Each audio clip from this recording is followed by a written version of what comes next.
What the fuck? Yo, if you're a Giants fan, I want to look you directly in your face when I say this.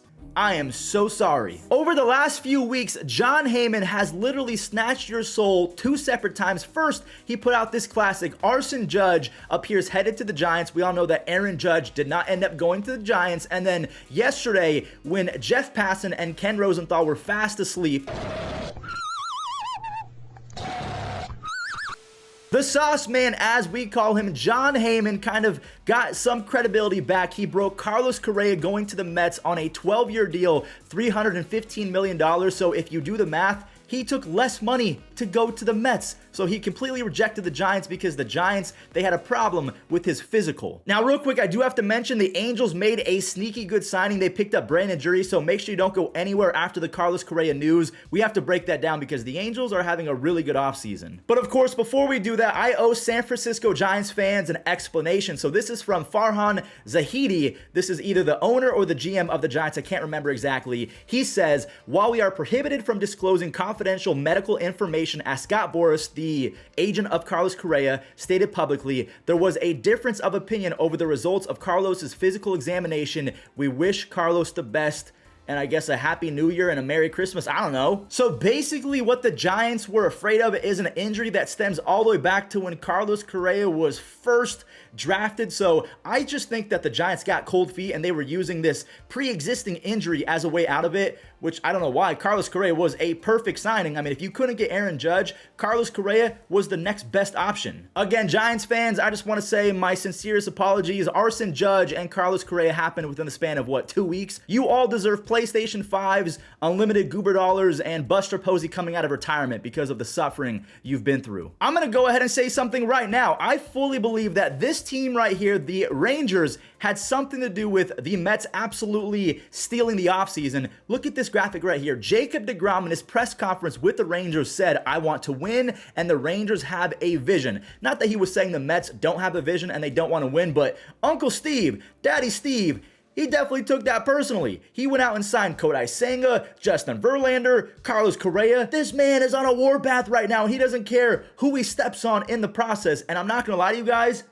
I love it. What do I love? I love how much money the Mets are spending, and they are showcasing how great baseball can be, how great a team can be on paper when you spend some dollars. I'm looking at you, Pirates and the A's, for doing the exact opposite. But in a single offseason, the Mets have guaranteed almost $1 billion.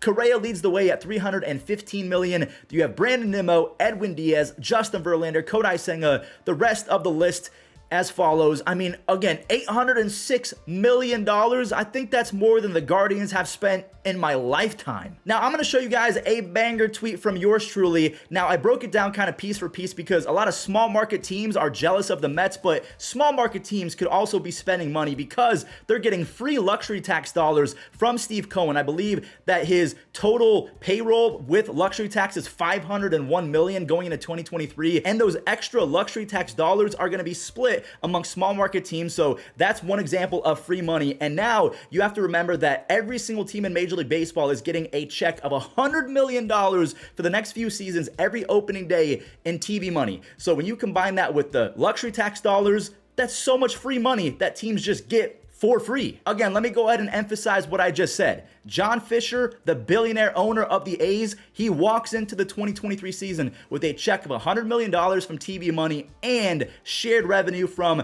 the luxury tax dollars. They're basically profitable day one, but they just choose to profit the money. That's what these guys do. And it's their team, it's their money, they have every right to do so, but it's getting ridiculous. I hope the world can see now what's really going on out here, because it's getting ridiculous. It's really ridiculous. So again, if you have a problem with the Mets pretty much guaranteeing $1 billion in a single offseason, contact your local authorities or something, I don't know, because your owner is robbing you of a good team. Now, we all know what Carlos Correa brings to the table. I already broke it down in the video of him going to the Giants. He is a generational defender. He had a 140 OPS plus in 2022. He was insane. So now you have a lineup of Brandon Nimmo, Carlos Correa, Francisco Lindor, Pete Alonso, Jeff McNeil. I mean, if we talk about Correa to Jeff McNeil, is this the best infield in baseball history? This reminds me of the A-Rod, Jeter, Jeter, Cano, and Teixeira infield, but then you have to factor in Jorge Posada. I guess he kind of counts. So I think that infield was better. You can't compare Omar Narvaez or Tomas Nido to Jorge Posada. But then you go down the rest of the lineup. You have Starling Marte, Daniel Vogelbach,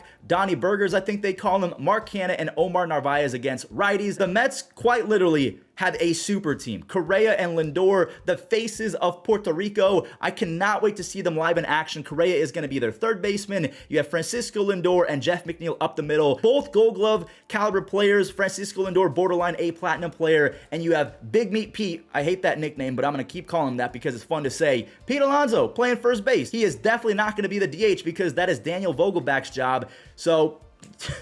Dude, this is going to be a crazy race to the finish line between the Padres, who are getting Tatis back. They signed Xander Bogaerts. You still have the Dodgers, who, even though they've lost a few players, they're still going to be a 95-win team. The Giants are improving a little bit behind the scenes. Mitch Haniger, which is weird to me when I bring up Mitch Haniger, I'm going to use that as an example of I think the Giants got cold feet because they were more comfortable giving Mitch Haniger a contract who's like 32 years old. He missed a bunch of games, but they're not willing to give a 28-year-old who's kind of injury prone a bunch of money. It doesn't make sense. I think they legitimately got cold feet. And again, we haven't even showed the starting rotation or the bullpen. You have Justin Verlander, Max Scherzer, Kodai Senga, Jose Quintana, and Carlos Correa, one of my favorite players, Cookie, sandwiched in between at the 4 spot. They brought back Adam Ottavino. He was on the Boston Red Sox last year. They got Brooks Raley. They signed David Robertson.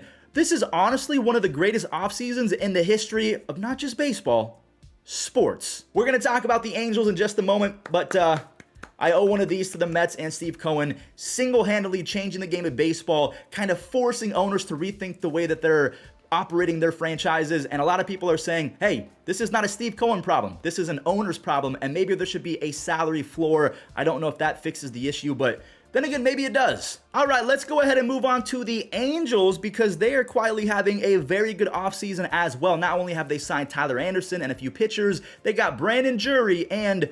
who else did they get? I can't remember. Oh yeah, they traded for Hunter Renfroe. So going into 2023, this looks like the lineup. Taylor Ward, Mike Trout, Ohtani, Rendon, Renfroe, Brandon Drury. I hope that Jared Walsh is recovering well from his thoracic outlet syndrome surgery. You have Logan O'Hoppe, Luis Rengifo. This is a very good lineup. And a lot of people, for some reason, think that the Angels issue in 2022 was pitching. No, if we take a look at their pitching staff, Shohei Ohtani finished top 5 in the Cy Young voting. Patrick Sandoval was absolutely out of his mind, a 2.91 ERA. Jose Suarez was really good. Reed Detmers was amazing in the second half, and you combine that with the fact that he threw a no-hitter. You add in Tyler Anderson. I'm not going to lie to you guys. The Angels, with the additions of Renfroe, I forgot to mention Gio Urshela. I'm not sure if Mickey Moniak is going to leave that bust label behind, but he was a former #1 overall pick, so the Angels are looking really good on paper, and I hate to say that out loud and jinx it here. Let me go ahead. I have a wood desk. I just knocked on it. It's not my fault. And last but not least, to end today's video, we have the 16th captain in Yankees franchise history. I knew that this was going to happen pretty soon. I'm going to go ahead and roll the video, but let me know your thoughts on Correa, Drury, and if you're a Yankees fan, this Subway Series is going to be insane. It is my great pleasure, thankfully, despite a brief absence, technically speaking, to welcome Aaron not only back to the Bronx, but to welcome Aaron back to the Bronx as the 16th captain of this great organization, the New York Yankees. An honor and a position which he greatly deserves. Aaron? All right.